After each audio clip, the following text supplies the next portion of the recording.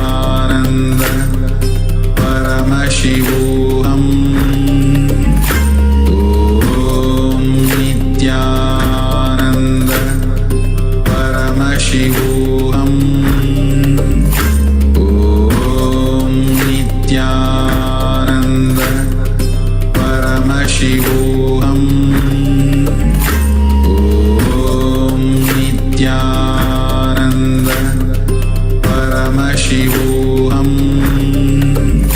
Om Nithyananda Paramashivoham. Om Nithyananda Paramashivoham. Om Nithyananda Paramashivoham.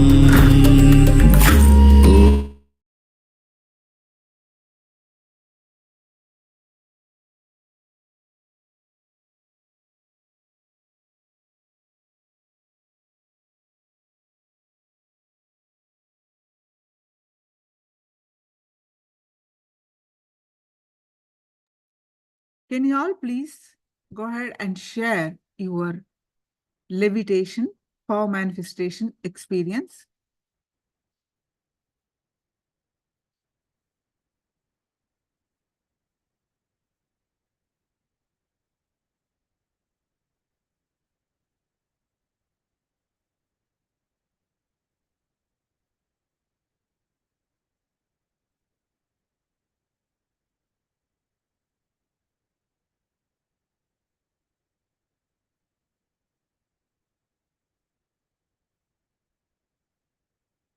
Please quickly share your experience,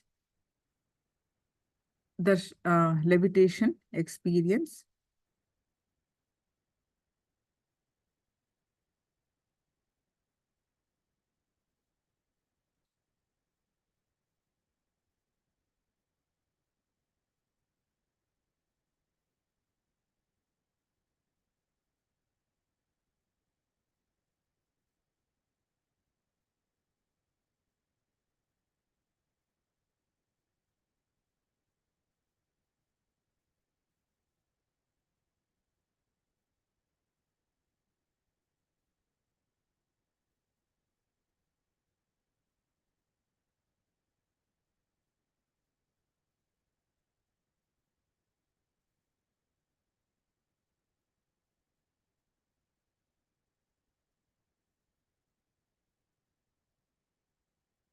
This experience Kundalini, little bit wonderful, ma.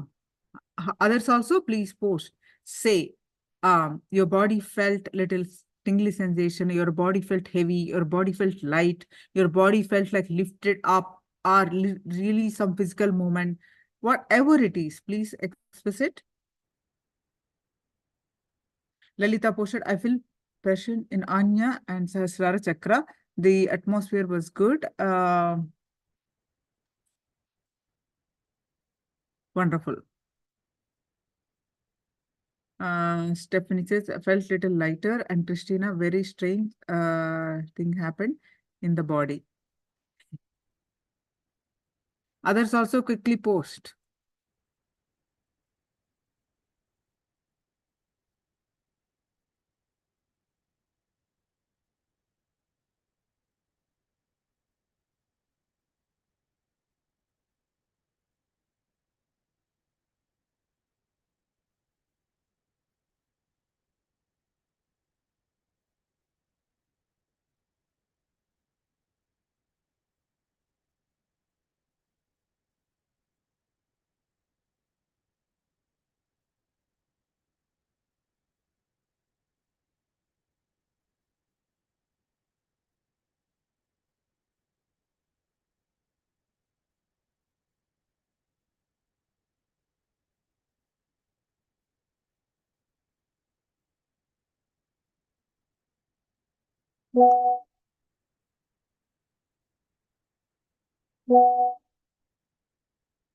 Yes.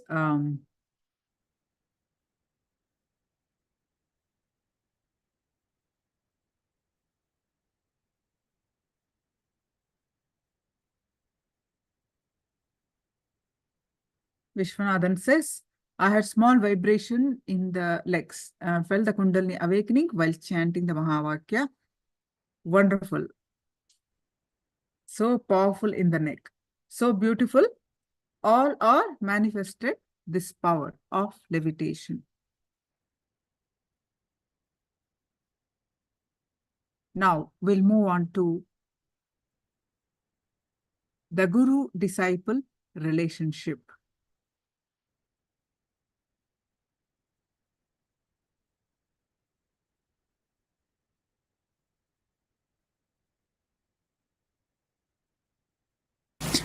This initiation establishes the spiritual umbilical cord connection between you and the whole Guru Parampara. From Mahadeva, the knowledge is transmitted to Devi, from Devi, Kapila, from Kapila, Bhatmabhava, Vasishta, Parasara, Vyasa, Sukha, Gaudapada, Govindapada, Shankara Bhagavatpada, Sureshwaracharya. The whole tradition comes down till Nithyananda. And now that spiritual umbilical cord connection is done to you all. Through this, you become a formal disciple. Please listen. The Hindu tradition does not request or ask you to give up your earlier religion. It does not interfere in your earlier guru. It does not interfere in your earlier beliefs. It does not even ask you to change your earlier faiths. So by becoming disciple, there is no interference with your existing earlier religion, faith, sect or sampradaya, tradition, guru. Making it very clear. Through this initiation, you are formally awakened to experience the Nirvikalpa Samadhi and unclutching. An ability to connect with the Master's pure Advaita space. Please understand, whenever you feel you are not that confident about your Advaitic space, you can invoke the Master's pure Advaitic space and that can hold you.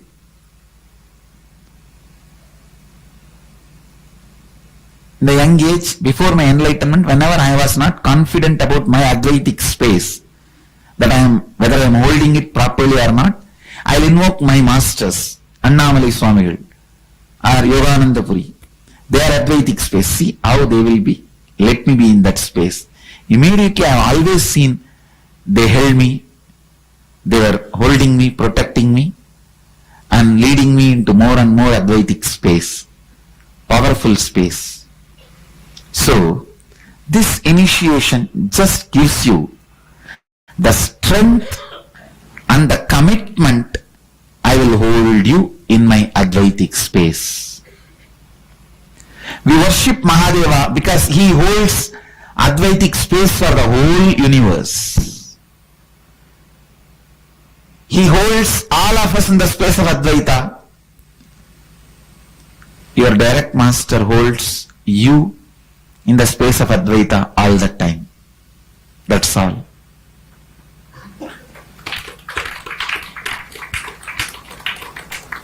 Listen. This spiritual umbilical cord connection never gets disconnected. If you do completion, you will live happily. Even while living, you will experience more and more miracles. But even if you don't do any spiritual practice, this connection never gets disconnected. Only if you abuse or you yourself request, let it be withdrawn. I don't want this. Then it gets disconnected. Not otherwise. Either you abuse the master or you declare, I don't want connection anymore with you. Then it gets disconnected. Not otherwise. Otherwise, non-veg, alcohol, whatever. I'm not saying do all that. But any of that does not disconnect you. Even if you committed 100 murder, till you come back to the Advaitic space, I have to wait. It is my responsibility now. I have to make myself available to you for you to become living enlightenment, living Advaita. So once the connection is established, it cannot be taken back, disconnected at any reason unless your individual free will declaration or abusal. All of you are clear?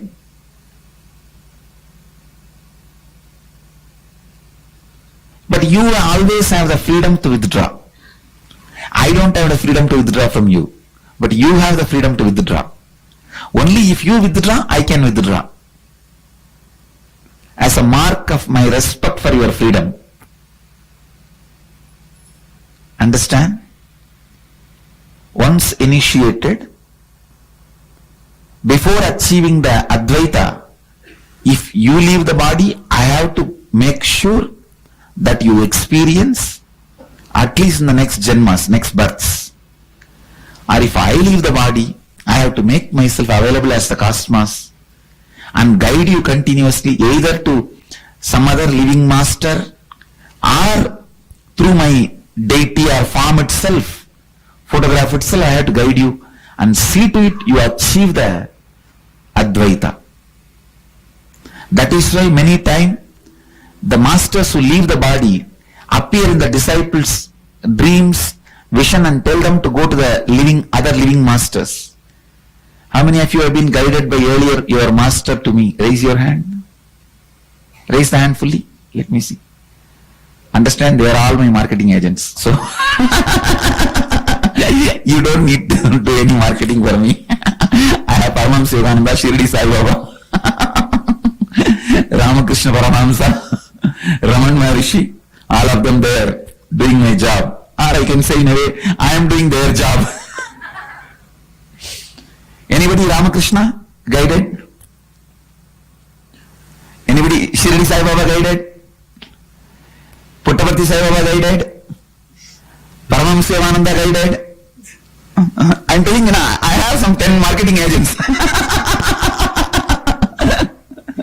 They go around and appear. Marketing agents is a small word, I should not use it. I'm saying that enriching causes, enrichers. They go around and do continuously. So if I leave the body before you achieve the Advaita, as per the ethics, if you still need a form living master, I have to guide you to some living master. If you feel you don't need some other living master, just my Deity is enough. My form, my picture, my photograph. If that is enough, if you feel, I have to grace you through that. It is the ethics of an enlightened being. These are basic commitments we give it to a disciple. Understand? So it's my responsibility. I have to see to it you achieve that Advaitic space, the ultimate space. So please understand,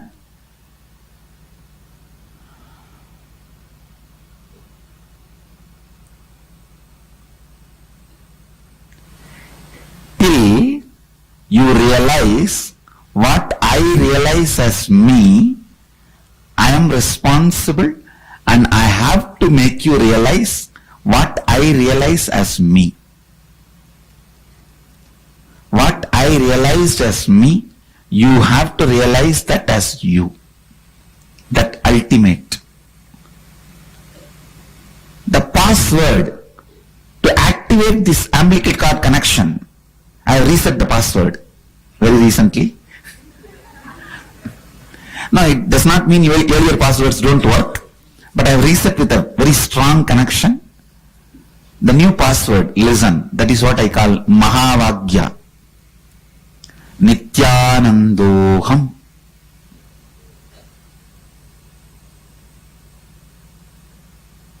Please listen and repeat.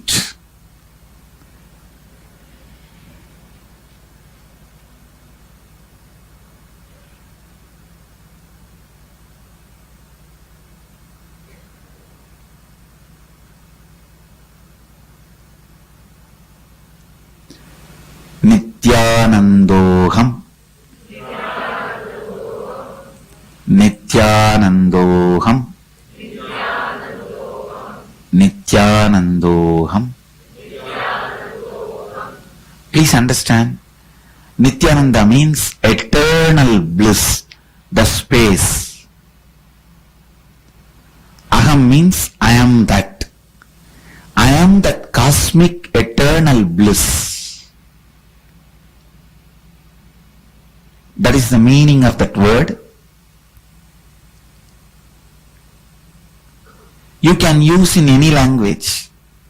If you are comfortable with the word as I gave, you can use the same word, Nithyanandoham.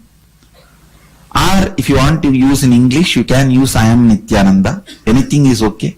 Whatever is comfortable for you. But if you ask my recommendation, I will recommend use the original Sanskrit word as it is. Nithyanandoham. Because that is what I used it as a password. Whenever you utter this word and bring your attention to this area, below the heart, above the navel, this region, we call it Anandagandha Chakra. Adi Shankaracharya, one of the great master, he calls Mahadeva as Anandagandhavasi.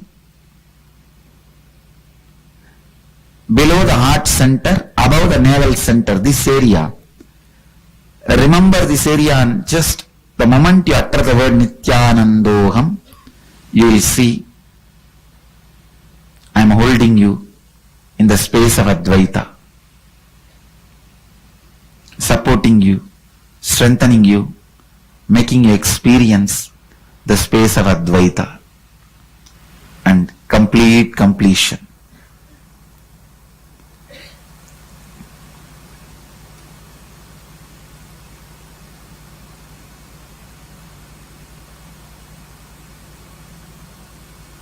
As I already said, the initiation does not ask you to drop your earlier religion or your beliefs, your faiths, your gurus. It does not demand, it does not have any prerequisite to renounce any of your earlier beliefs. See, if you become part of the Sangha, then I have some requests. I naturally expect you to live the Vedic lifestyle and all that. That is different. But the initiation and the whole inner awakening program does not demand you in any way giving up your old faith, religion, or beliefs, or gurus, or traditions. Inner awakening only strengthens you, makes you more authentic, integrated, responsible, and enriching.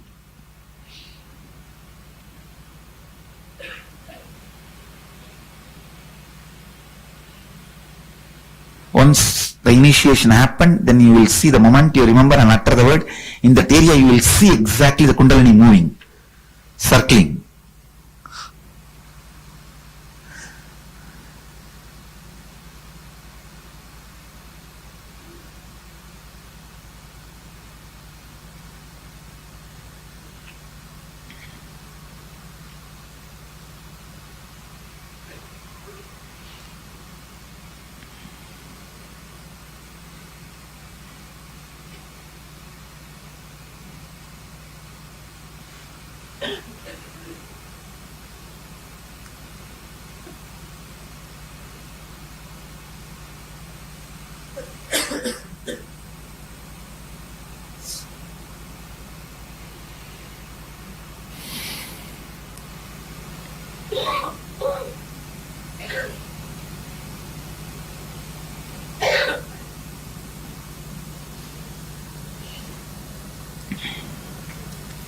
I'm just repeating all the names of the masters who carried the science of Advaita and handed over to the world. Sadashiva Samarambam Shankaracharya Madhyamam Asmadacharya Paryantam Vande Guru Paramparam Nithyanandeshwara Samarambam Nithyanandeshwari Madhyamam Asmadacharya Paryantam Vande Guru Paramparam Narayanam Bhatmabhavam Vasishtam Shaktincha Tatputra Parasarancha Vyasam Sugam Gaudapatam Mahantam Govinda Yogindra Matasya Sishyam Shri Shankaracharya Matasya Patma Padanja Asta Malaganja Sishyam Tam Todakanvartikakaramanyan Asmat Gurun Santatamanatosmi Shruti Smriti Purananam Alayam Karunalayam Namami Bhagavat Padam Shankaram Loga Shankaram.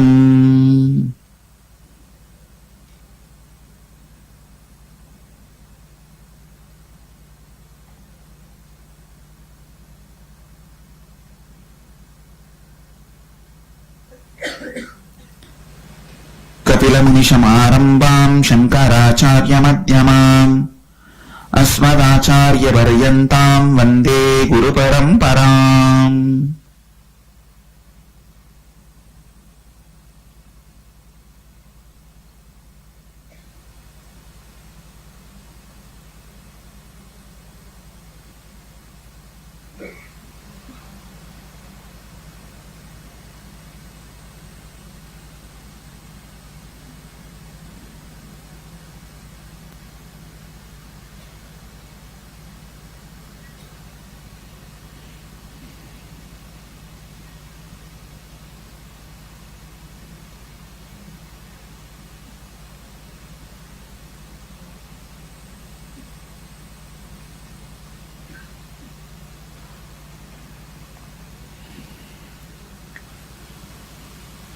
Now, by giving you all the energization, which is initiation, I commit with you all the responsibility of Guru disciple, and whoever accepts me as Guru, I accept you as Guru, as my disciple. I accept my Guru responsibility and accept you as my disciple.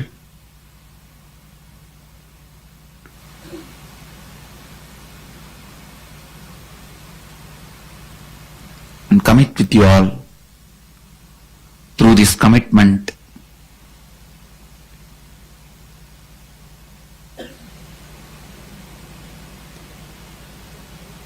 I'll see to it you experience the ultimate space which I am in as Nithyanandoham.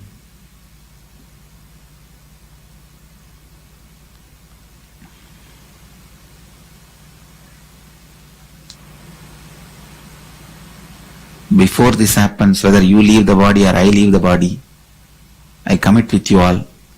The energy functioning through this body will continue to guide you all and make you reach that experience. Nithyanandoham.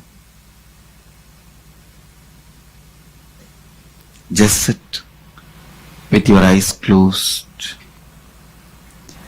Create a deep prayer to all the great masters happened on the planet Earth. All the enlightened beings beyond religion, beyond nation, beyond country, wherever they happened. Respect all of them. You don't need to tie the ribbon. Just close your eyes and sit. Remember whoever you know as enlightened being or incarnation, yogi, sage, seer, saint. Revere all of them. Offer your respects to all of them. Invoke their presence here to bless all of us to be successfully initiated into Advaita, into living enlightenment, into Jivan Mukti.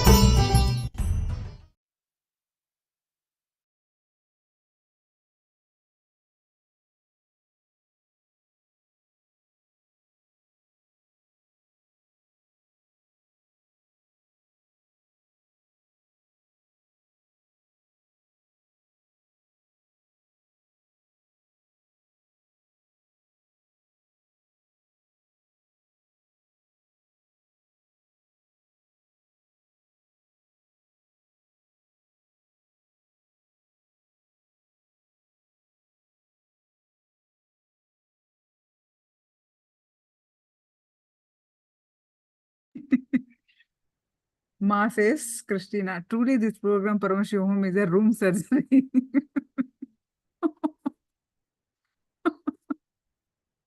What exactly you mean, Ma?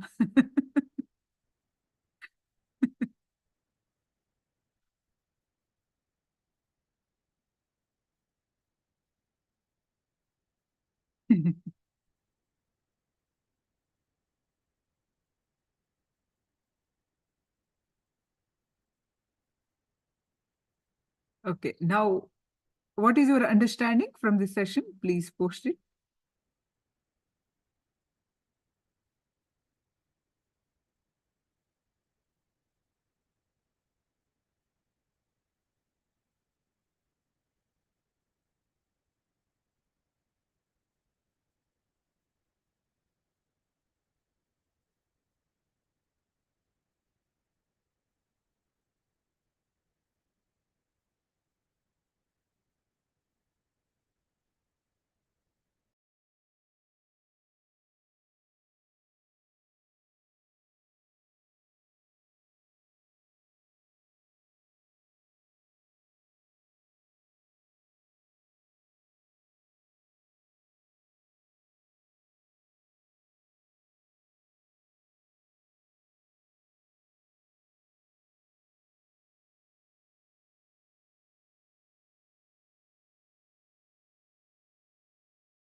So I'm reading your understandings. No words. I see in my body. So Lalita posted, it's an initiation of guru and disciple. Even I could have, I don't know, another reason path. So Stephanie says, Swamiji is taking loving responsibility for our lives. Vishwanathan, Guru committed with me and I committed with Guru. Wonderful.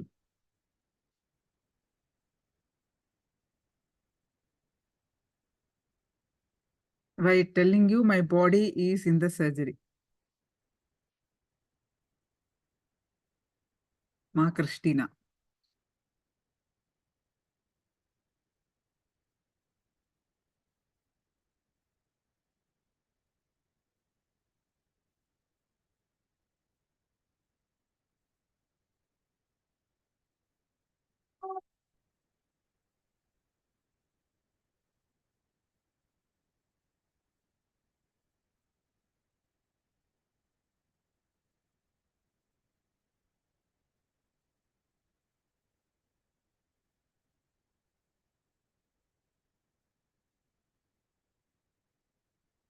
Feeling connection with the Guru. Whatever you express now is the feeling connection.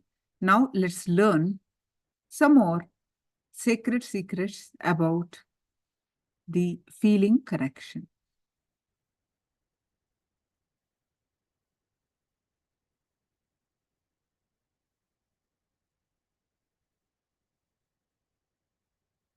Ma Lalita says, now I feel that levitation. Wonderful, Ma. Something shifts, something lifts you, the levitation, the Kundalini levitation happens when the Kundalini awakens. Powerful cognitions, Swamiji's initiation. Throughout this session, Swamiji's presence will be there.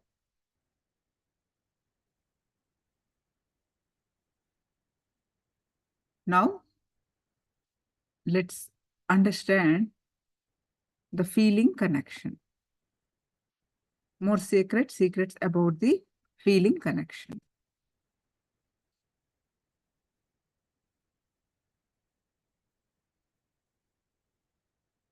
There are 5 attitudes with which to relate with the master.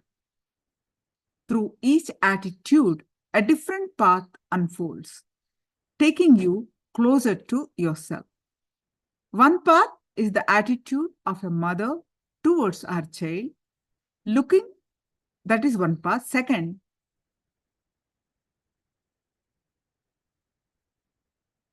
looking at the master as your child. That's the second path. Like a mother attitude. It's called Vasalya Bhava, which is how Yashoda and Krishna's foster mother related with him.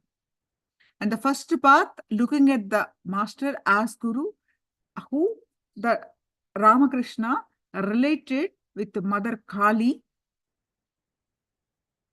as mother. Then another attitude is the child towards the mother. This is called Matru Bhava.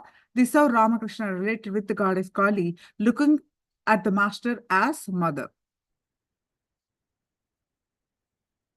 The third is the attitude of a friend, looking at the master as your friend. This is called Sakabhava. This is how Kuchela and Arjuna related with Krishna. The next is the attitude of a servant. It's called Dasa Bhava.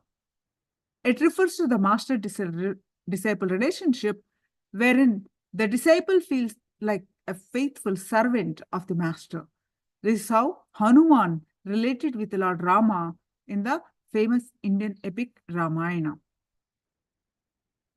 And the ultimate is the attitude of the beloved, which is beyond body and beyond gender. It's called Madhura Bhava. Let me be very clear. The attitude of a beloved is in no way connected to whether you are male or female. It is beyond gender consciousness. It is just a feeling of intense connection. The last is the Mahabhava. It is all the other five bhavas put together and something more. That is what the master-disciple relationship is all about. You can relate with the master in any one of these five attitudes or powers are all the five put together. The master is like a forest fire that is happening on one side of the river. The disciple is on the other side of the river. The river is the samsara, the worldly life, the rivers of birth and rebirth. Between the master and the disciple, if can be a bridge made of any material, the fire can move, cross over the bridge and reach the disciple. The material of which the bridge is made is immaterial. It can be made of wood or with cement. But the forest fire has the capacity to move over the bridge and reach the disciple. In the same way, irrespective of whatever connection you may have with the master, just get totally dissolved into that. If you dissolve into that, it will simply fulfill your feelings and lead you to the ultimate state of eternal bliss. If you understand this truth deeply and try to practice this with determination,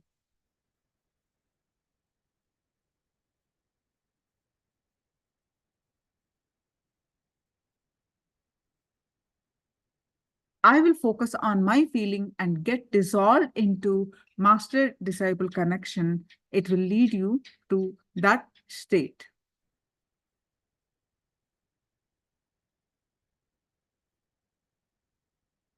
Don't think that you don't know how to resolve in that. The sheer determination is enough. It will happen automatically in you.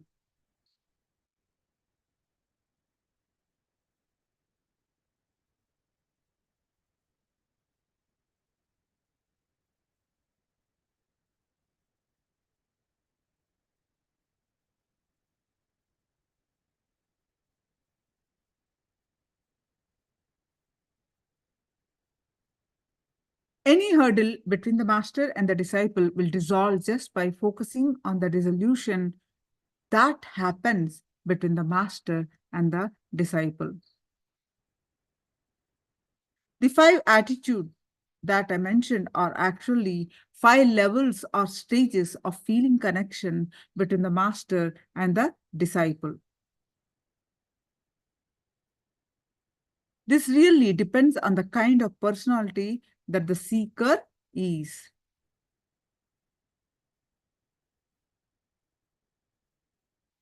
There are levels of feeling connection. There are three kinds of personalities. One can intellectually connect, but will take a lot of time to feel connected emotionally.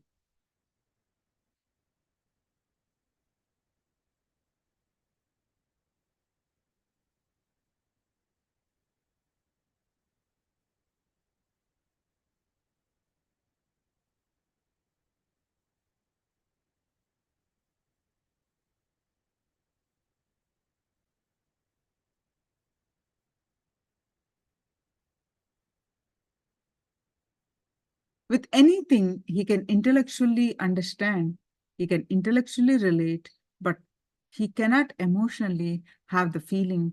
The feeling connection does not happen in him.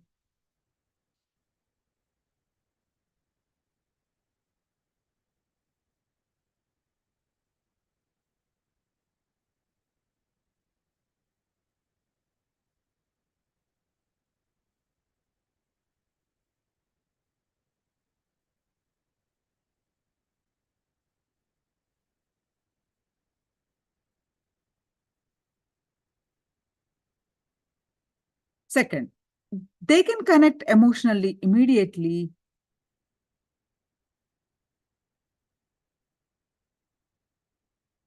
They will straight away have the feeling connection, one sight, love, love at first sight. They can have a strong feeling connection, but very difficult to intellectually analyze and understand.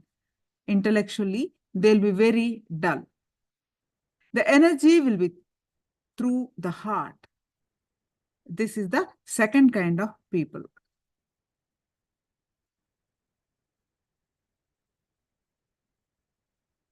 The third is a very balanced. The intellect and emotion will be both parallel lines in them. They will be very straight. They can connect intellectually and experience emotionally. They are called being level people. The first stage of connection is usually purely at the intellectual level, based on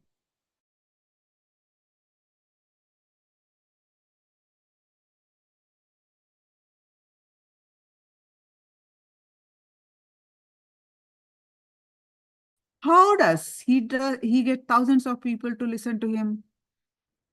You have your doubts. You are cynical. In the zone of pure intellect, the relationship never happens. The next step is from intellect to intelligence. From the negativity of doubt, you move on. Why not attend this program and see what this person is really doing? Instead of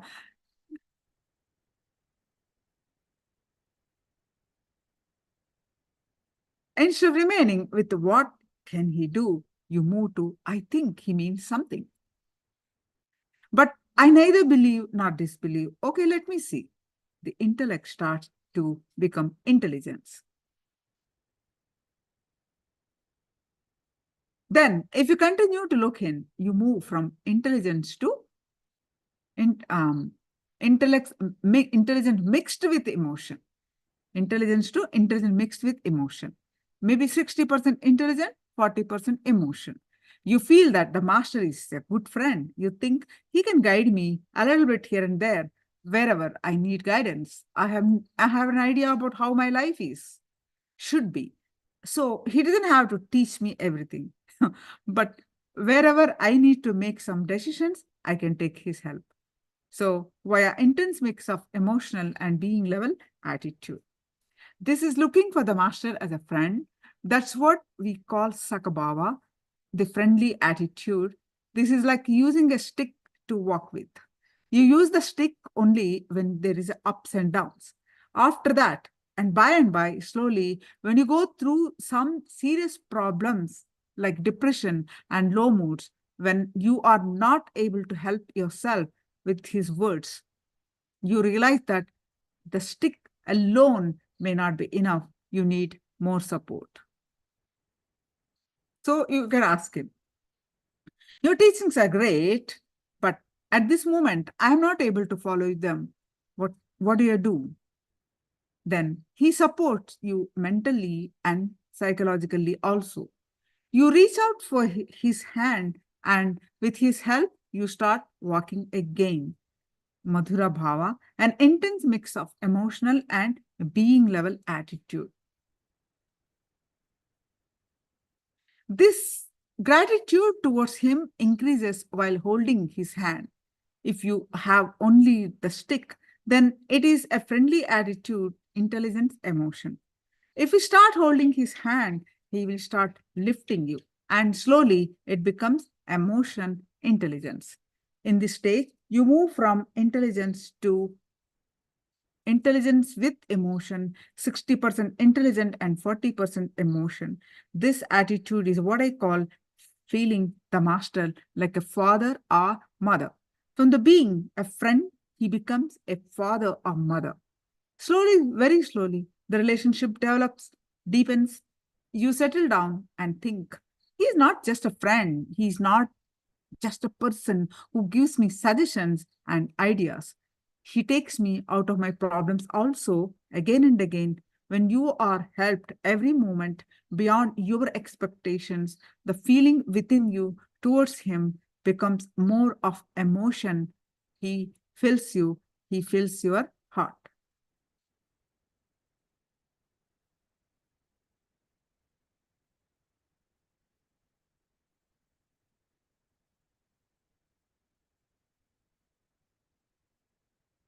Are you able to follow? Am I going too fast?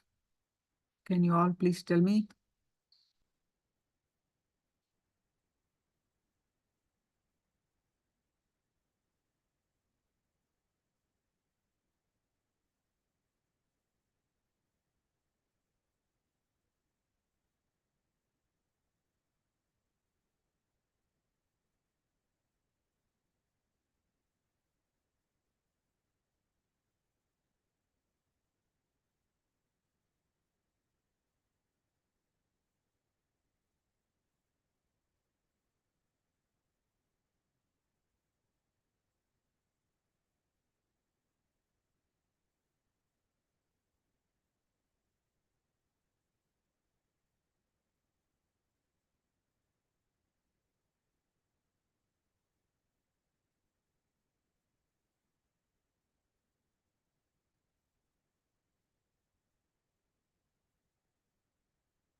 So Stephanie says, I'm able to follow. I've understood it. Okay, ma. So I continue.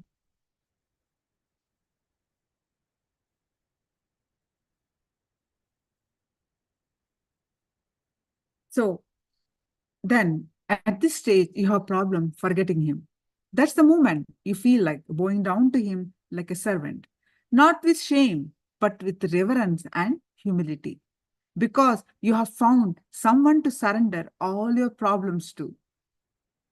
This is how Hanuman felt towards Rama.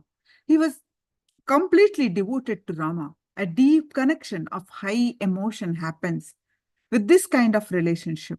This attitude is much more emotional than earlier one. It is a mix of 60% emotion and 40% intelligence.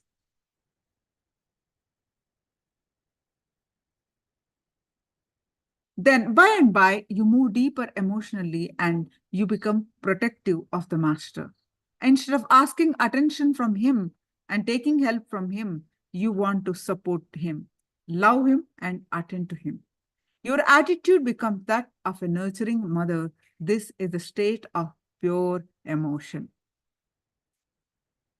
In these four states of intelligence, intelligent emotion, emotional intelligence, and pure emotion, your life is separate and independent from master's life. You just take help from him to help your life, to enrich your life. That's all. When the emotional attitude ripens, you start feeling your life is no longer separate from his. You then move from emotional level to the being level. You feel like sacrificing yourself to take care of him and dedicating your life to him. There is a merger at the being level, then stronger than the emotional connection of the mother and the child. It is a connection of deep love without any gender consciousness. This is what is called Madhura Bhava, an intense mix of emotional and being level attitude.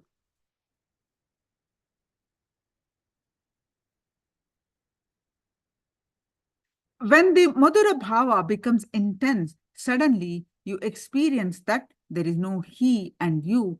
There are no two different beings. You and he are one and the same.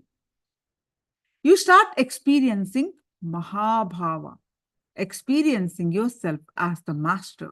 You experience the ultimate Tattvamasi, thou art thou.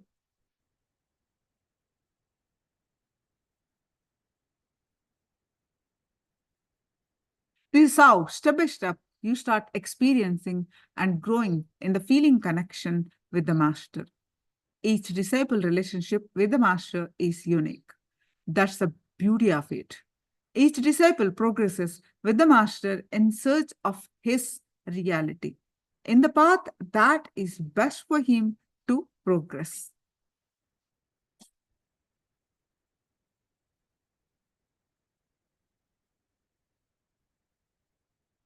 Below is a powerful meditation technique to live and feel connected with the master continuously.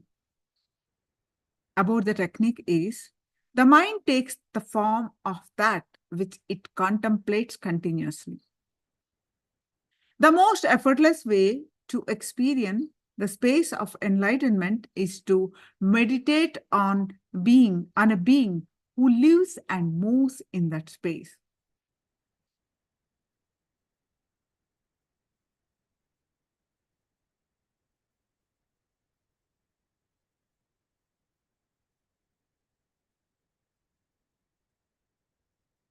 Bhakti is nothing but holding on to that which never changes, the formless consciousness. But it is not easy for us to directly feel connected with the formless existential energy. The master is the form that reminds us again and again of the formless. This is an extremely effective technique for changing your very biomemory. As you keep practicing it, your body and mind will simply pick up the language of enlightenment.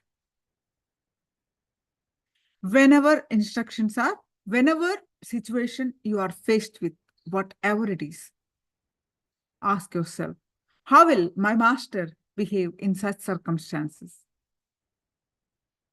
Then do the same. If your mind brings up the confusion, who knows how he will behave? Or it is all right for the master. Can I do it? Just ask, how will the master respond to this doubt?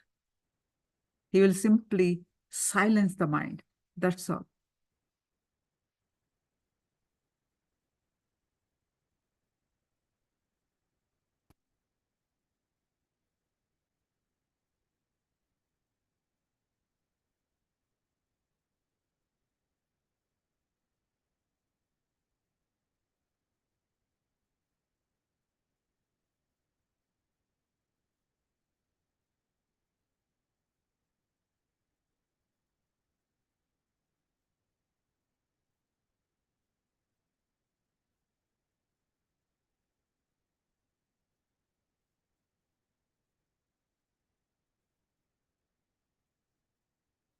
So you can also do that. Don't bother about any different difficulties you might face. What is the worst that can happen to you? Death? Then ask yourself, how will the master handle this? Even if death happens, the master will simply leave the body gracefully. He will be untouched.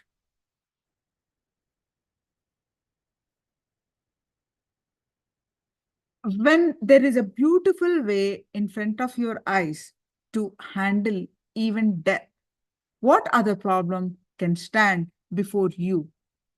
Just this one connection can solve all your problems and run your life. Understand? This is not just faking. Maybe in the beginning, it will seem like that. But when you continuously follow the expressions of enlightened behavior, you will fall into the experience from which it arises. Just live the master, you will live like a master.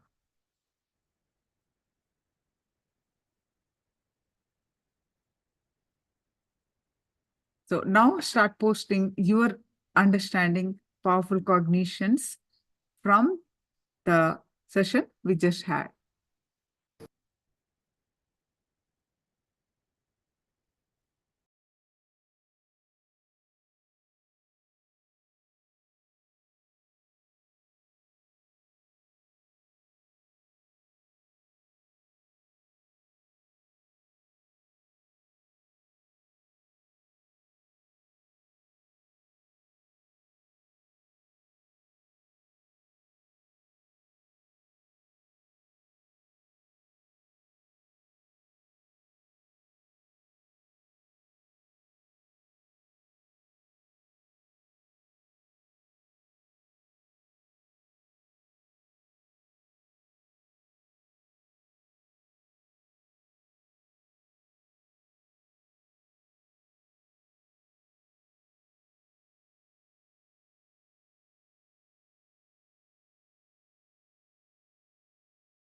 Thank you all for posting.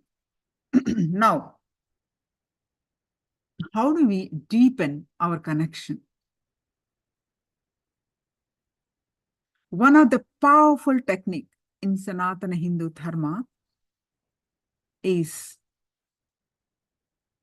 to raise our feeling connection with the Master is practicing the presence of the Master. Every minute. How do we do that? Let's listen from Swamiji. Practicing the presence of the God.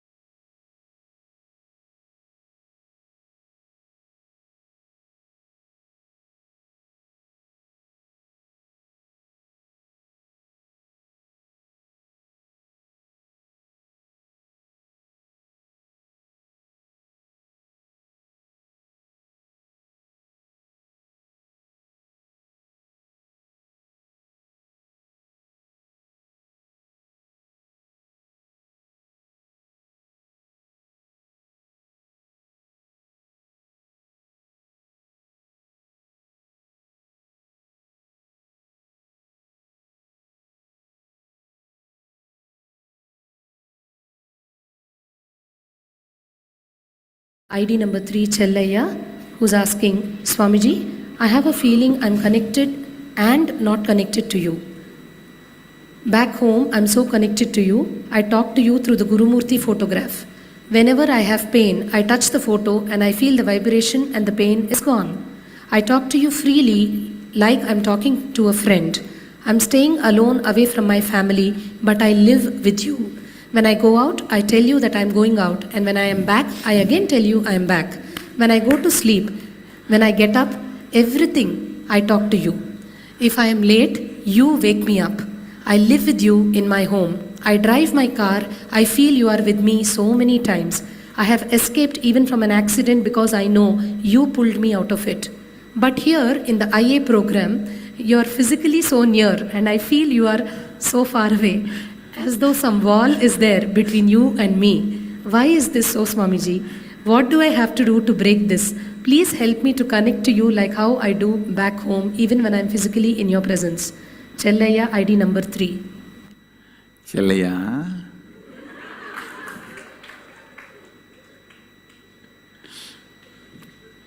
this is a very beautiful question. Right problem to have.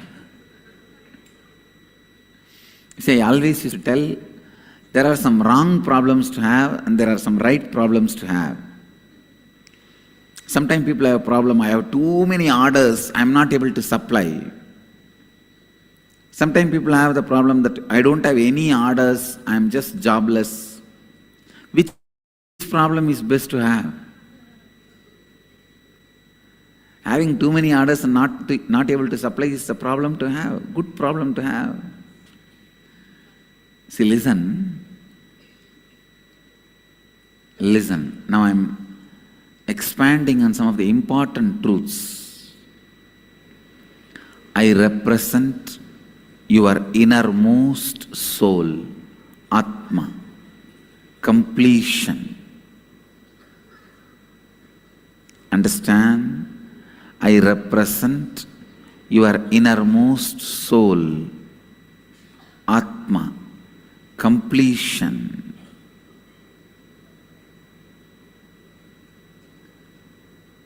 If you are able to relate with me through my photograph, means you have already done enough of self-completion. You are complete within you. The Swapurnatva is done.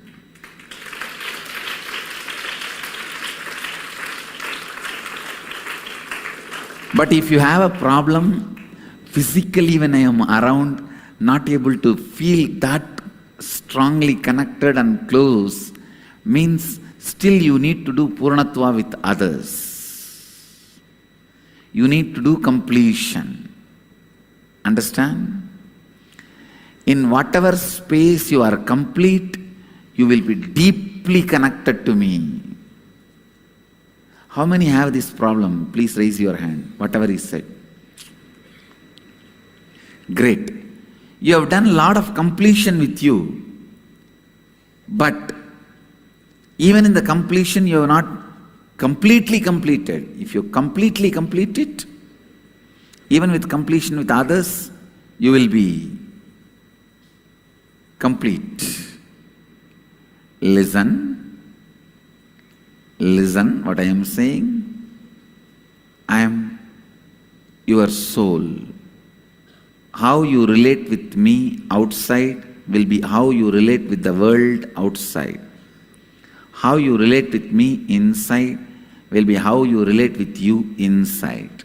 I just reflect the quality of your ability to relate with others and you. How many of you are cognizing it? It's a very intimate question. Chalaya, I can understand you completely. And there are thousands here to sympathize with you and understand you completely. Sometimes you will see a new devotee, a person first time coming to see me. You will see me holding the hand, standing and talking to that person for a long time and inquiring, how are you, how do you feel, as if I know him for a long time. When you see my conversation, my words, you will catch exactly, I know thoroughly about him. He is coming first time, but I will be asking, what happened to that house problem? Got sold? You will see me spending so much time with him. Sometime a long time devotee, 10 years they will be connected to me. What is your name? That's all, especially if she is a woman, she will collapse. Have heart attack, brain attack, liver attack, kidney attack. Whatever organ she has, she will have attack on it.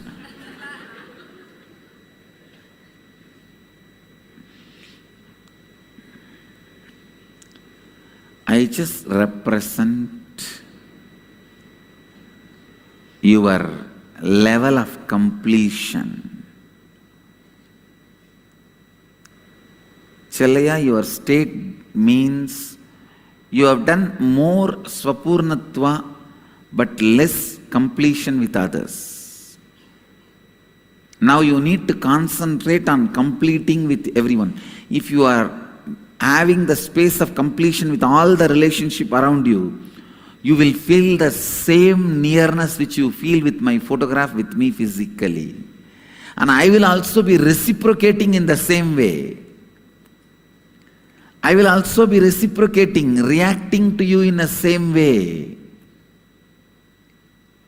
Understand?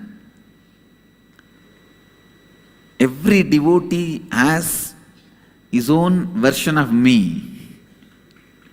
Atma Nithyananda.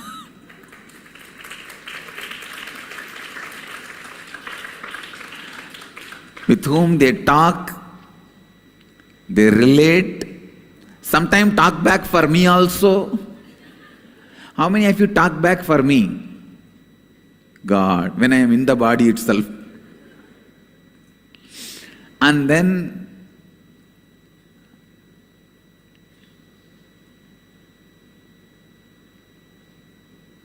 literally live with me. It is called Ishta Nishta in tradition. And Leela Dhyana means strongly feeling connected to your own version of your chosen ideal.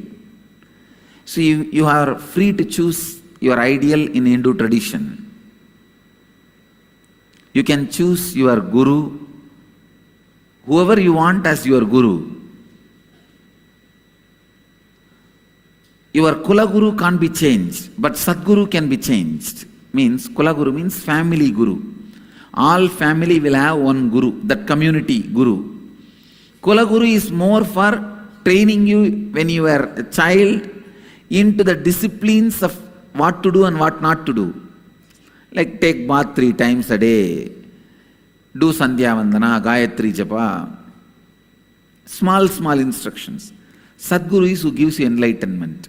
From the time immemorial, Vedic tradition gives you the freedom to choose your Sadguru, who gives you enlightenment. You can choose your God. You can choose even your Guru as God, God as Guru. Understand? You can choose your Guru. You can choose your God. You can choose your God as Guru and Guru as God, and you can even choose both separately. Choosing Guru as God, we have hundreds of examples. How many have done that? Choosing God as Guru, Arunagiri Nadar did. In Tiruvannamalai there was a great saint, the devotee of Muruga. He chose God, Muruga himself as Guru, and Muruga appeared and initiated him, gave him enlightenment. Guruvai, Varuvai, Arulvai, Muruga. He calls Muruga, the Skanda, Subramanya, as Guru. You can choose God as Guru, Guru as God. And you can also choose both independently. Like you can have Shiva as God and Swami as a Guru. You can have Nithyanandeshwara as God and Nithyananda as Guru. You can have Rama as God, Ramadasa as Guru. You have all the options. For that, I can give you hundreds of examples. How many chose God and Guru independently? So these are all the examples. Ramakrishna chose God himself as Guru. Kali, he chose Kali herself as Guru in the beginning. Then Kali herself came as a Bhairavi Brahmani and taught him. Then he chose Kali as God and Totaburi as Guru. Hinduism gives you the vast variety. Vast variety. You need to understand.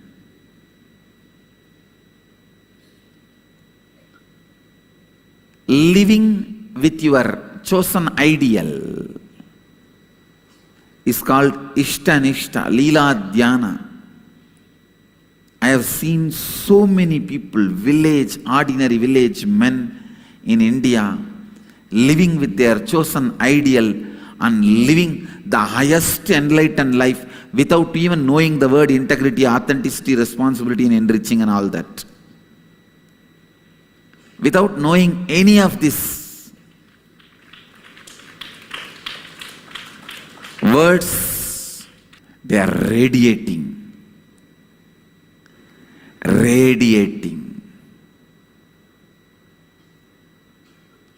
Enlightenment. I tell you, just this one truth, Ishta-nishta and Leela Dhyana, made millions of Indian villages enlightened.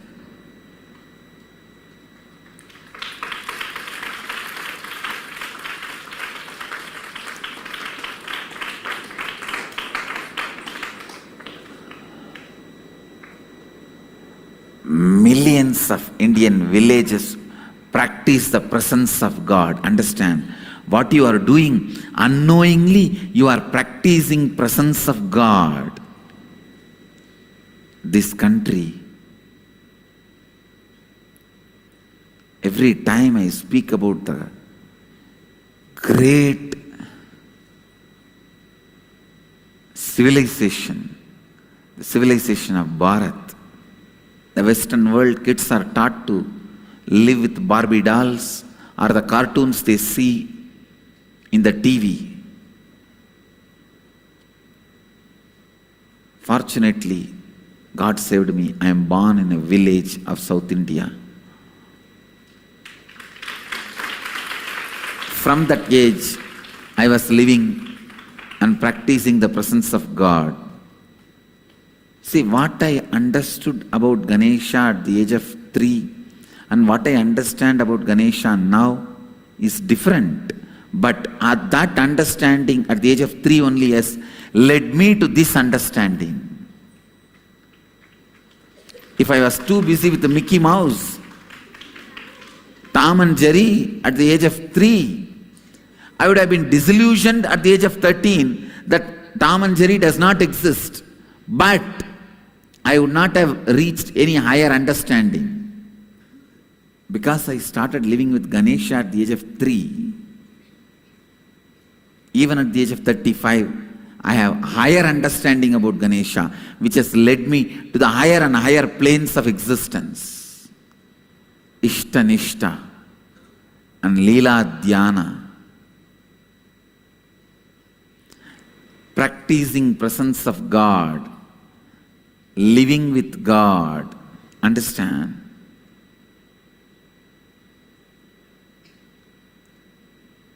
For every individual who wants to achieve enlightenment through the path of devotion, who wants to make their life authentic, this is the best path. Shall I tell you that whether you want it or not, your life will continue to become more and more authentic.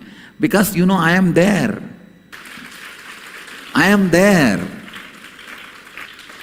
Practicing the presence of the God makes you more and more authentic. That's the beauty of the Hindu tradition. Beauty of the Vedic spiritual tradition. Ishta Nishta makes you do lot of self-completion with you. Actually, because of this Leela Dhyana practice, you become more complete with you. And if you observe deeply, you will find out, if you have incompletion within you, that day you will feel, I am angry with you. I am angry at you. When you have incompletion, you will see that reflection on me. Means, if you feel I am angry at you, all you need to do is do completion with you and completion with others. How many of you feel I am angry at you? So all of you have to do completion with you and completion with others. I am not angry with you. If I am angry with you, then I am incomplete. I am not angry with you because I am complete with me and with others. All you need to do is, you need to complete with you and others.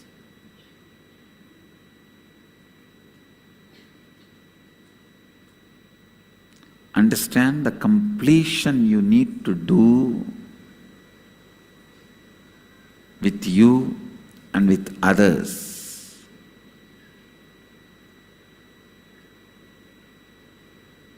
Is responsible for how you feel connected to me outside and inside.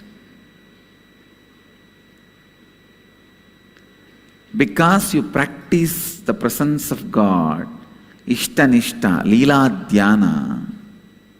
See, all these three are three different words, but finally boils down to one. Leela Dhyana means remembering all the acts of Krishna is Krishna Leela Dhyana. What all he did. Remembering all the pastimes of Krishna is Leela Dhyana. Remembering all the Shiva's Leelas and experiencing it as it is happening now is Shiva Leela Dhyana. In my case, you don't need to do Leela Dhyana. Wherever you are, just I will be possessing you. Simply you will be remembering only me. Whether you are in kitchen cooking or ironing the clothes, washing the vessels, or in the office sitting and doing the job. How many of you listen? How many of you feel almost 24 hours as an undercurrent? I am there in your memory, in your life. Whatever you may be doing, I'll be there. This is Lila Dhyana. Practicing the presence of God means what Challaya says exactly. Whenever you go out, telling, Maharaj, Swamiji, I am going out and come back. When you wake up, Swamiji, I am on time. See, I am in integrity.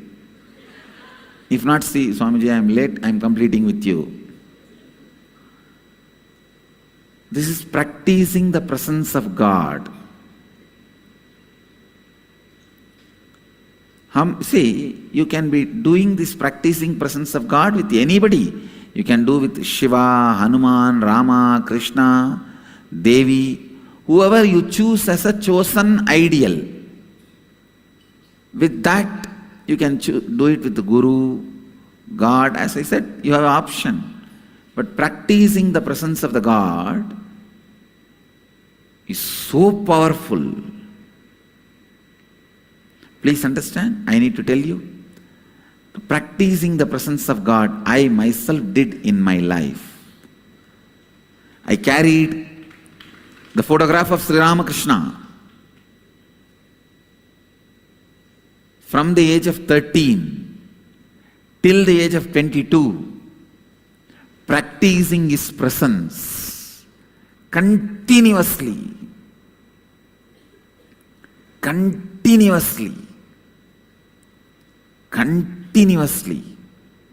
Whole day.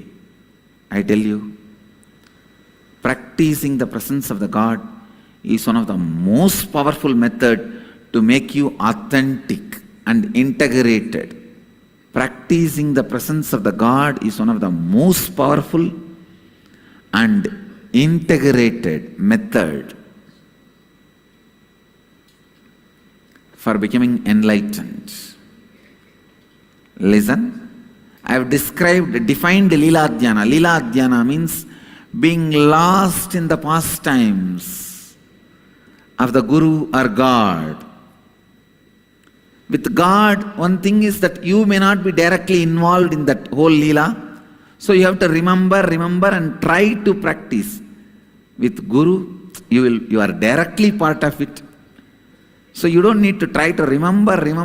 He will be remembering you. He will be remembering you. This is called Leela Dhyana. Even if you are afraid he is going to fire you, is a Leela Dhyana.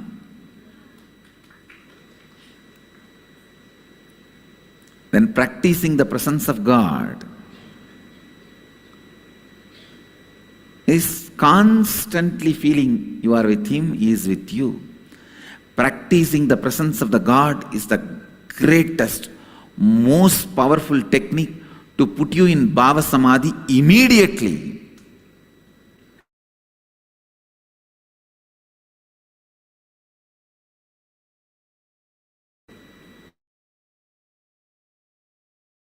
Enlightened beings like J. Krishnamurti practiced it.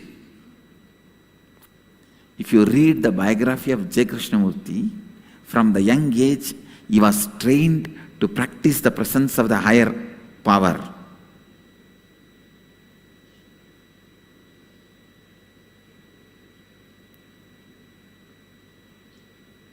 Other than the dirty mouth U.G. Krishnamurti, fortunately he died. Actually, I sent an email to him when I read his book. He was claiming enlightenment is pain. I sent an email to him that, come on, let's have a public debate in open. Poor fellow died immediately.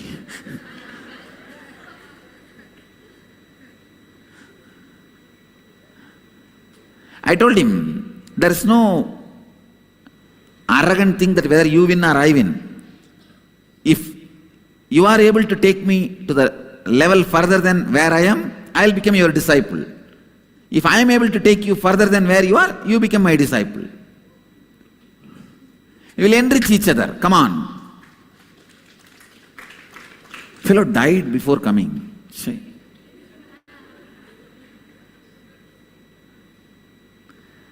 other than that dirty mouth UG Krishnamurti, no, this fellow fires everyone. And I wanted all these so-called modern gurus to know, I am giving you a warning through national channel. No question of attacking, abusing any of the tradition and traditional masters. Don't think you are Osho.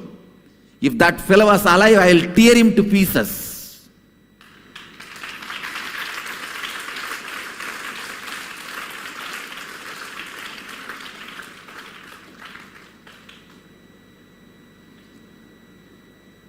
Every Tom, Dick and Harry, these trekker guru idiots, if you just put a jeans pant and grow a beard and have a backpack and do little yoga, you think you are a big guru and you have guts to attack the Hindu tradition and traditional gurus.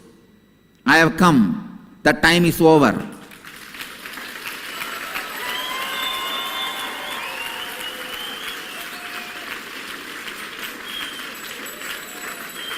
Keep your dirty mouth within you, maybe secretly open to only your close disciples, not to public.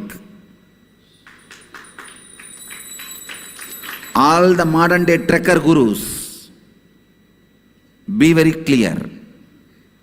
If you are teaching the products of Hinduism, yoga, meditation, Hindu philosophies, and saying all religions are same, I am not going to spare you.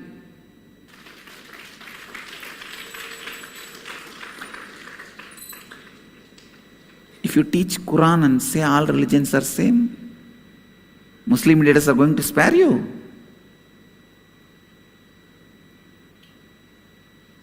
So be very clear. Owner of the Hinduism has come already.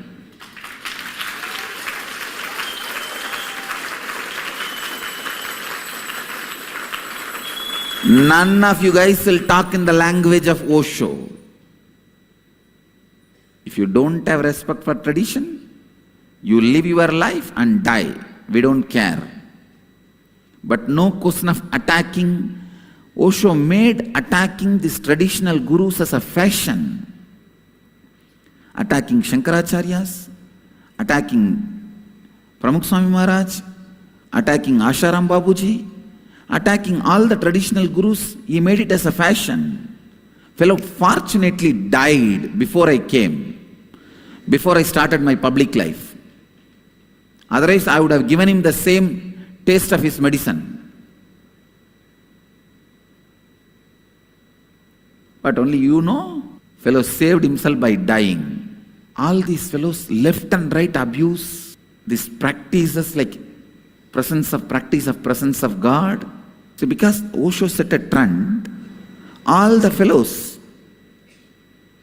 till this Dadiwala gurus putting a jeans pant and having a backpack, and if you know, just stretch your hands, stretch your leg, blow your nose 3 times. If you know that, immediately you think you are a guru and abusing all the tradition. Flush your Vedas. One fellow has made a comment, one of the so-called guru. Flush yourself first. If you can't, tell us, we will do it. Now it is time. All these so-called modern backpack trekker guru fellows, keep away from Hinduism. Don't try to attack Hindu gurus or Hinduism. I wanted to give this as a warning on a national channel. If you know how to talk, we will also know how to talk. Constantly hurting the religious sentiments, hurting the Hindu religious sentiments has become fashion. See, these trekker gurus have naturally little charisma and orating skills. Naturally, the traditional gurus, many of them are They have spent all their time in meditating and growing spiritually. They may not have those little few of those skills, those drama skills. So these fellows go on attacking them. I have come having both. I can do your drama and that drama, both.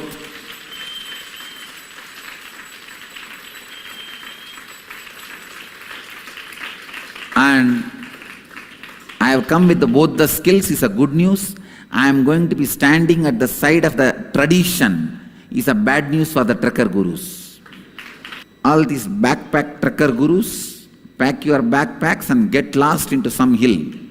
Don't be with the human civilization. I'm going to suggest to the Acharya Sabha and Akkadas, anybody who teaches yoga, meditation and the Hindu related material should not say all religions are equal. You can say all religions are unique. Because all religions are equal is that defaming, abusing statement towards Hinduism. How can a religion which tells people to go and kill others and the Hindu tradition which tells you to go and enrich others can be equal, can be same? I was already planning at least some 10, 12 these kind of common agendas should be formed and regulated. Understand, practicing the presence of God leads you to Bhava Samadhi directly. And the third word I uttered is Ishtanishta. You may accept all divine beings. It is not that you will not go to Vishnu temple, you will not go to Devi temple, but if you are connected, if you have chosen Shiva as your ideal, you know he is your ideal.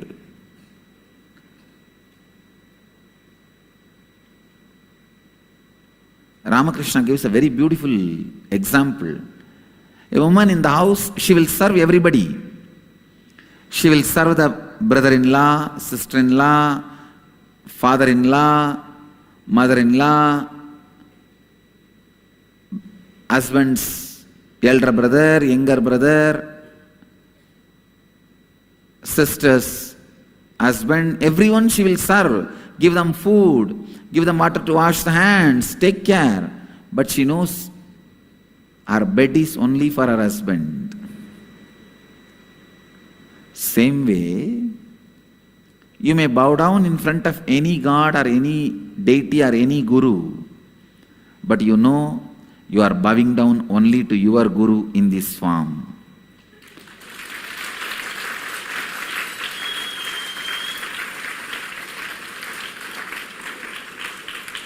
Sadguru Swarupaya Nithyanandeshwaraya Namaha.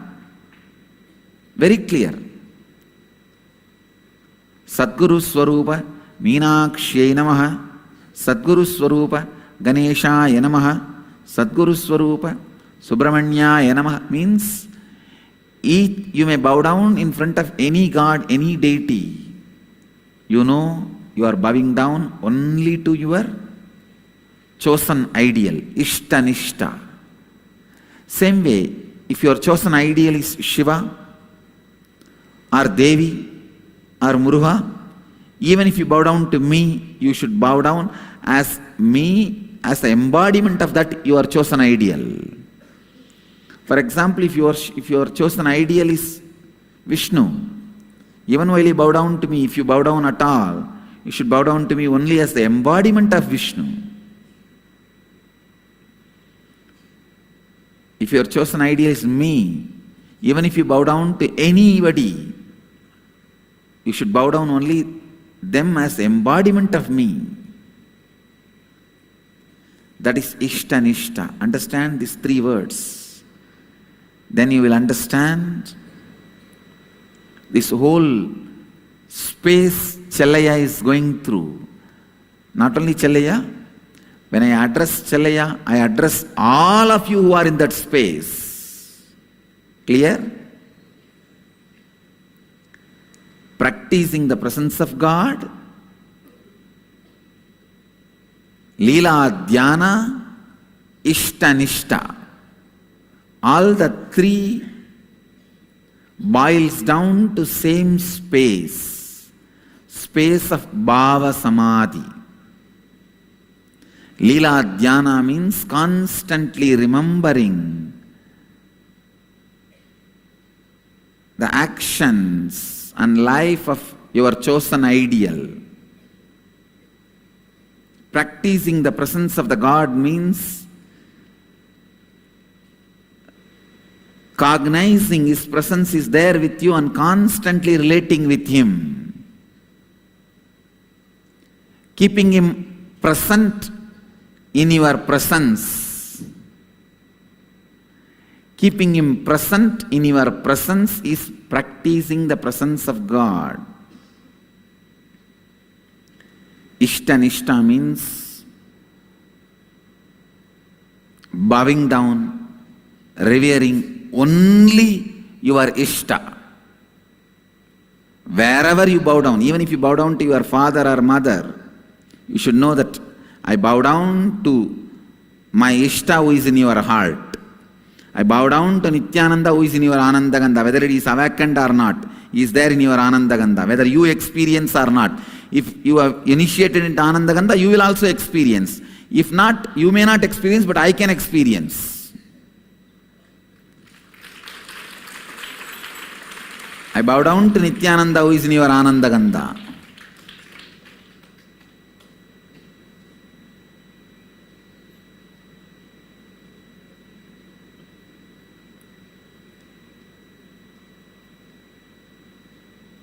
Solution for this feeling close with the photograph and very distance with me is listen.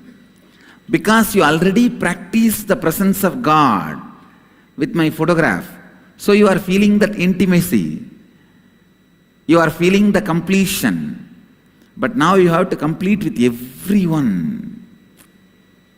In the outer space also you should be in completion, then you will feel the same intimacy, same nearness, even outside you.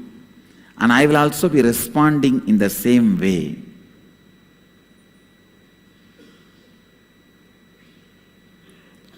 All the ashramites who are with me, in the past Janma practiced the presence of God and received boon to live around me, but unfortunately they forget, and when they are given that space, they abuse, they miss to continue to practice the presence of God and miss, and the next Janma away. Then again after 2 Janmas practice the presence of the God and come back. They are doing this, fallen into the same rut. If you complete outside also and catch the same closeness you feel inside you with me, outside also, you are complete and you live enlightened life. You enrich yourself and others.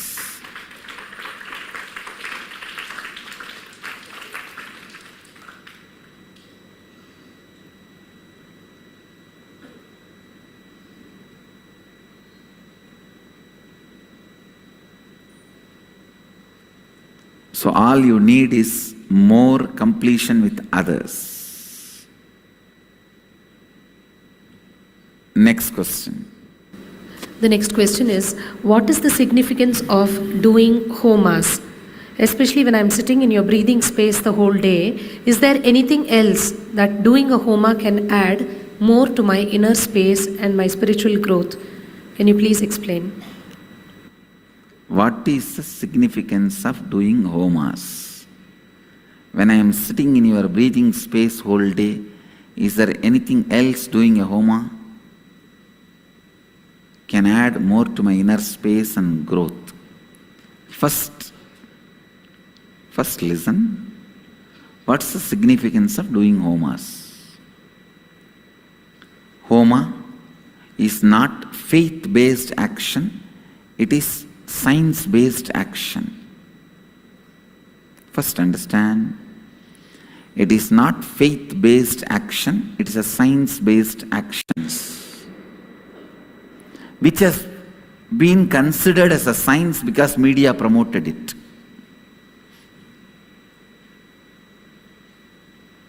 For example, you think if you eat, you will become more energetic. This is considered as science because media promoted it. Why don't you eat McDonald's food every day and see? It is not science-based action, it is a faith-based action, became science-based action because of media promoting it. All of you are getting it? I can give you millions of examples like this. If you take antibiotics, your cough will disappear. It is not science-based action. I am trying, it's not disappearing. Because media promoted it, it has become almost like a science-based action. Homa, yajna is not faith-based action, it is a science-based action. With integrity, a person who practices integrity, when he utters the word, Iha gaccha, iga tishta, that space is filled with the presence of the deity, divine energy is inviting, invoking. Especially all the homas happen in this campus. I am responsible for the divine presence to be there and receive what you offer.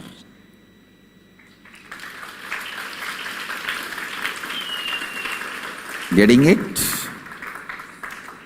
Better get it.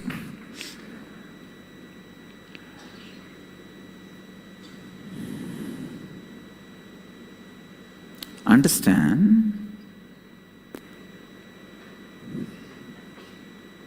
When you invoke those energies in the fire properly and procedures, divine appears and receives your offering.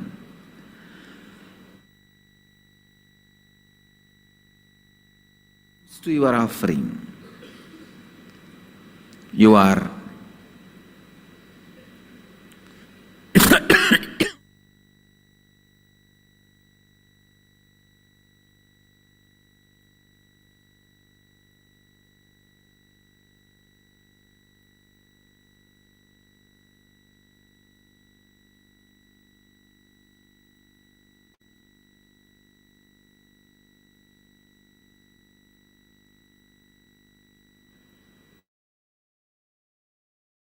the space of the divine.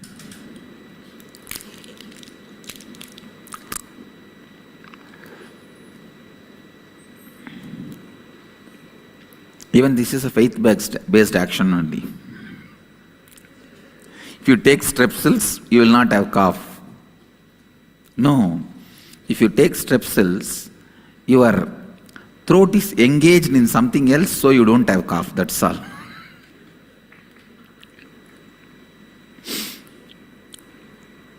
All right. Homas, yajnas, yahas, all of them are very powerful science-based actions. Tomorrow, Kalabhairava you will see the presence. Literally, you will be there, receiving the offerings, responding to you.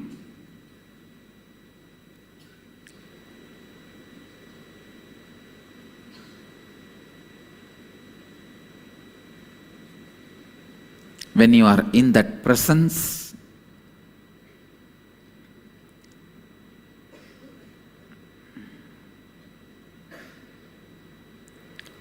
offering, please understand, he will be straight away, literally answering your prayers and giving you the boons. Homas are, if you do the scientific analysis and research, their percentage to ability to cure the disease will be more than allopathy. I challenge. Just the science of doing it with our integrity and authenticity is lost. That is where the problem is. We will revive now. We are reviving now.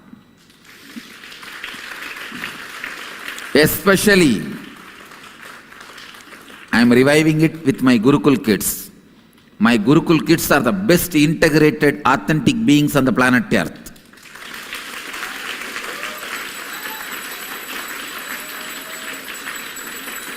They are going to be chanting these mantras. Do you know the effect of that in the planet Earth? You will see. You will see. And I commit with you all, I'll create group of my Gurukul kids able to do all these yajnas like a Varuna yajna, and literally 100% I guarantee when they go and perform those yajna in any city, simply it will rain. I'll demonstrate, please understand, I'll demonstrate and show 100% result for the yajnas like Varuna yajna and Vaidishwaraya homas. You will see, I am training.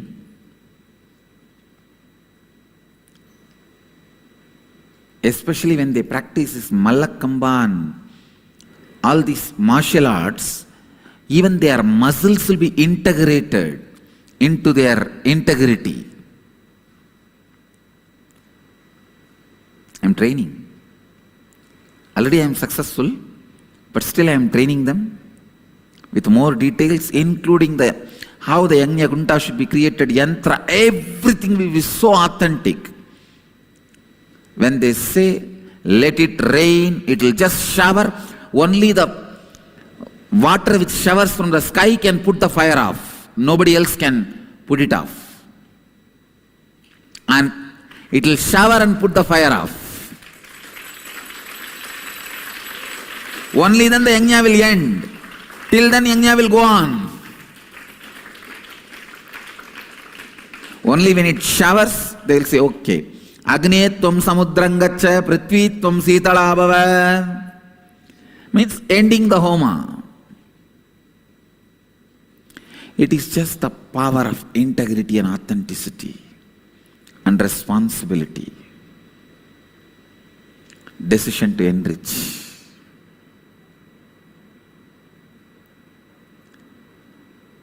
I'll prove this as a science to the world.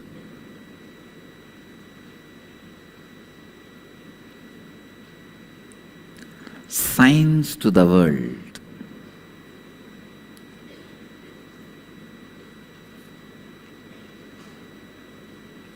When you are sitting in my breathing space or in the homa, be in the space of pure listening.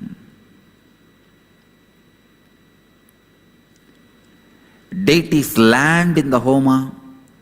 The presence opens up in the homa as a sound. Understand? Then they become fire. But the vehicle through which they land is a sound. So listen, listen. Be in the space of pure listening.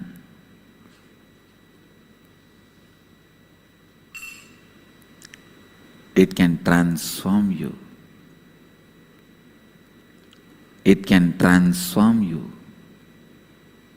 It can just transform you.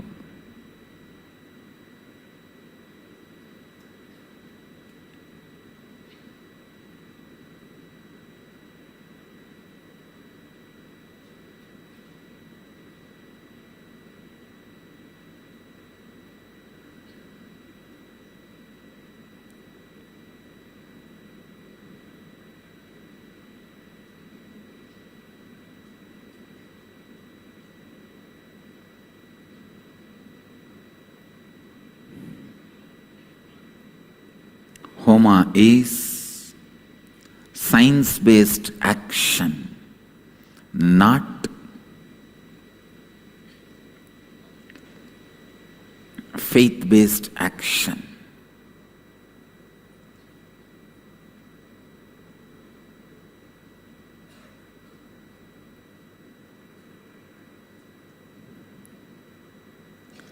With this, होमा आपके विश्वास पर आधारित नहीं है, होमा एक वैज्ञानिक कार्य है।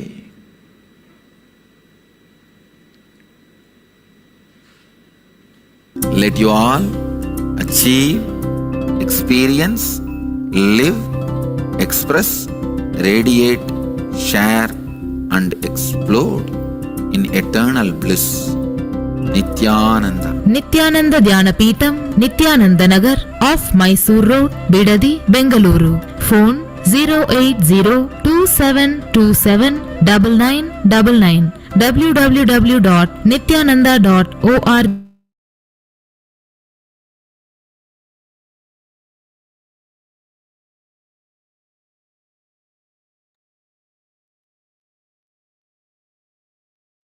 Now share your cognitions on this, practicing the presence of the God.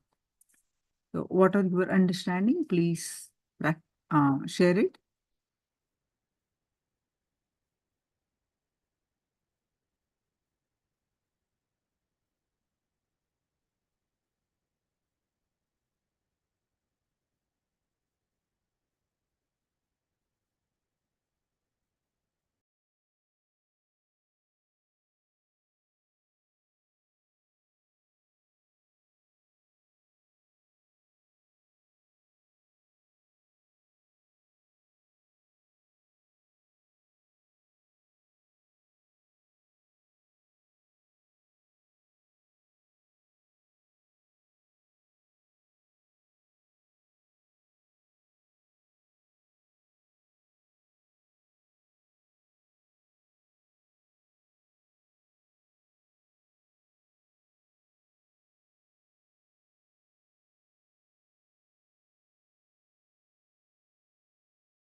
Yes.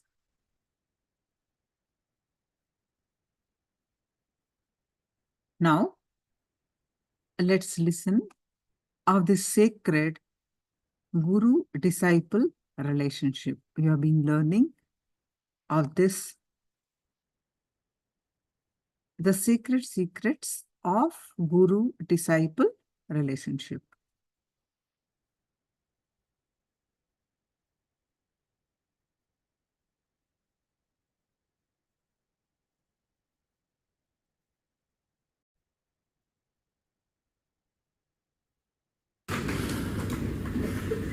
Taking the Sanatana Hindu Dharma science from its original roots back to Mauritius, reviving the Sanatana Dharma in Mauritius too.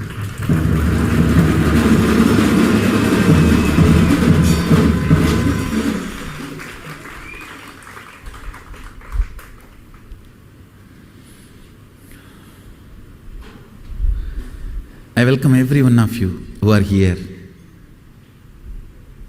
on this auspicious Guru Purnima day.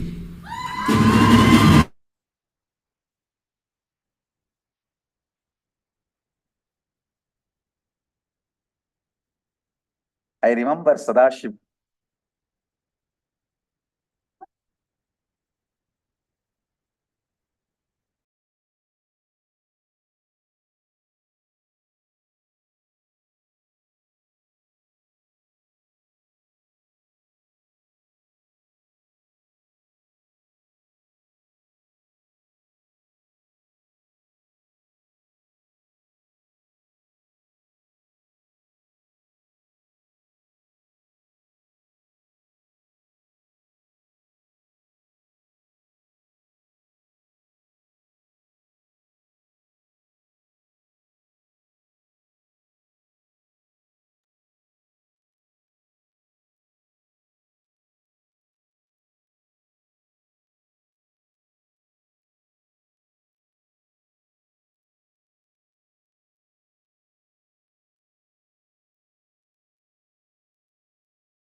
As the sweetest, intimate Guru who happened in my life as Arunagiri Yogeshwara.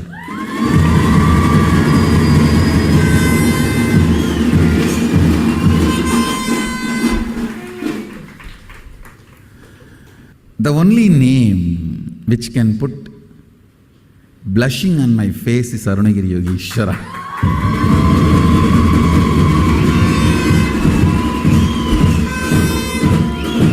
Even the name Sadashiva puts Gambhira on my face, but Arunagiri Yogeshwara will put blushing on my face.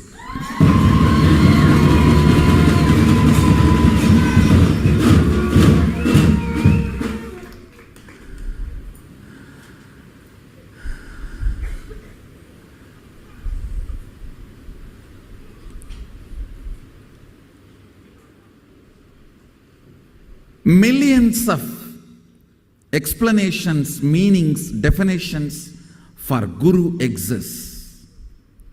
But let me tell you, best Guru, ultimate Guru, Sadashiva himself, when he happened in my life as Arunagiri Yogeshwara, what I experienced with him, how he defined himself,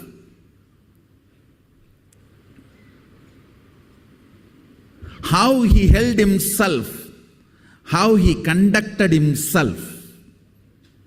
Let me define. I think that is my message for all of you today.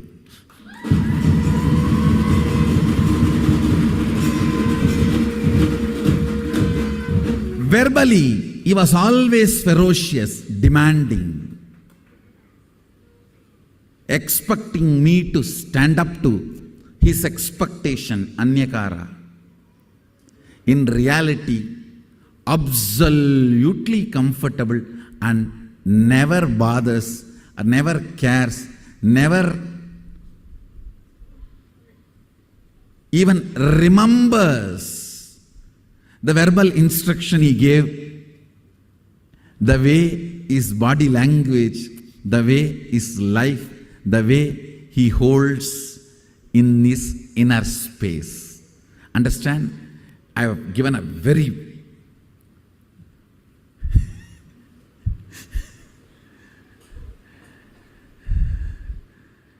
important sacred secret.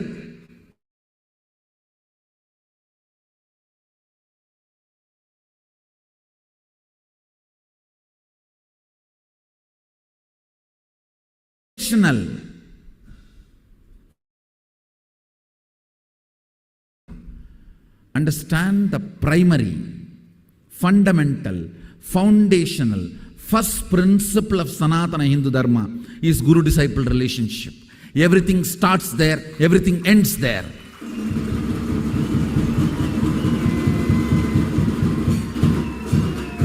Everything starts there, everything ends there, but this itself does not end.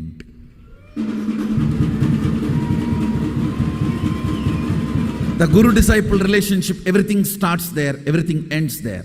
But the relationship itself never ends. I have given you most important sacred secret to have that relationship in its best way. He was always demanding verbally, expecting me to stand up to his expectation. Anyakara.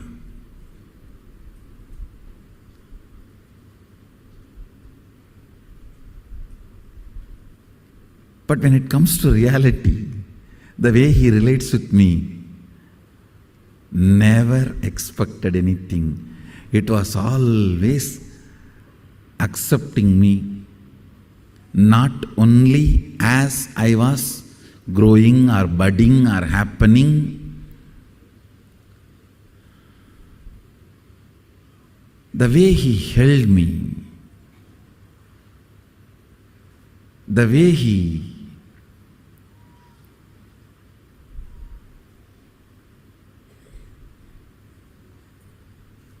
carried me in life. Understand the difference between these two. Verbally, when he is talking, when he is relating with words, I have never seen him compromising. In actual life, I have never seen him demanding. It was such paradox. When I understood this secret,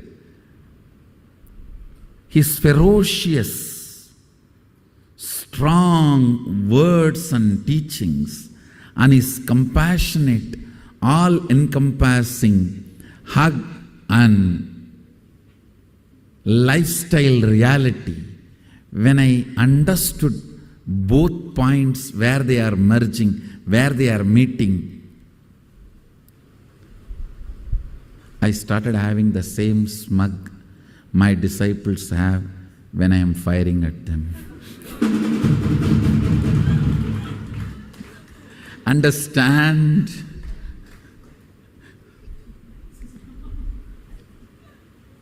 Here I will be literally screaming in the decibel of Surya Chandra. The fellow is standing there and coolly romancing.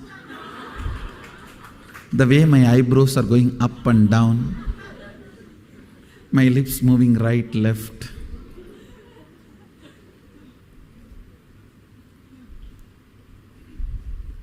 That is exactly the secret I got from him. Understand? His state is never demanding. His pace is always racing.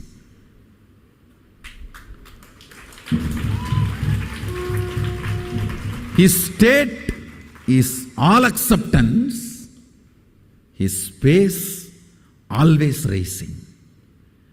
A unique paradoxical truth. If you realize this truth, you will have the best relationship of your being, guru-disciple relationship.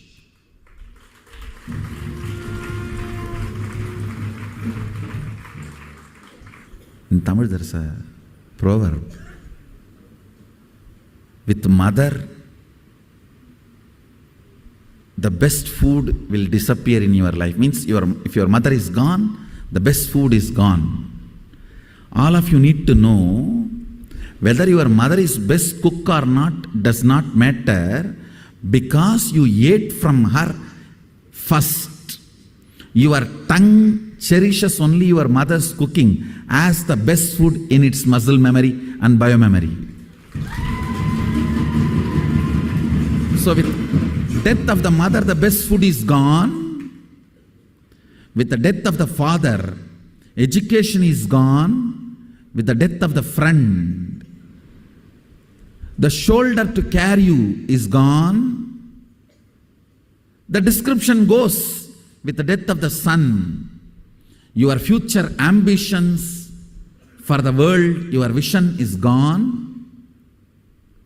With the death of the wife, everything is gone. Understand? In the old age, only thing a man should not miss is chaste wife's nearness. The whole thing is described, but ultimate, final, last word I wanted to add. Missing the Guru. Of course, I can't use the word death of the Guru because Guru never dies.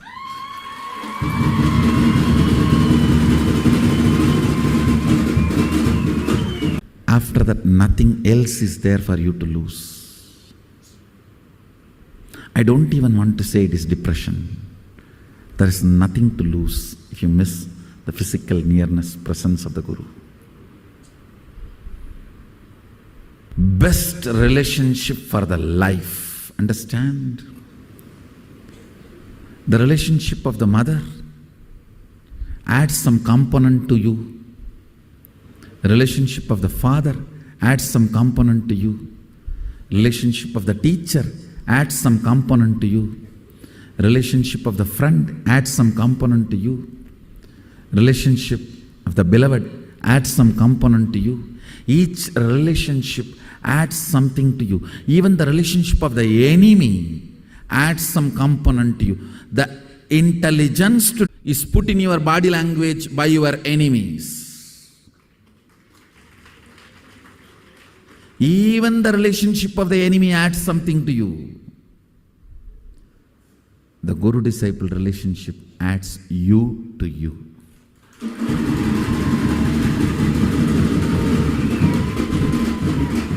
That adds you to you. Today I'll just try to explain as it is, uncensored, unedited, my relationship with my Guru, Arunagiri Yogi Ishvara. Why it evolved, flowered, blossomed, finally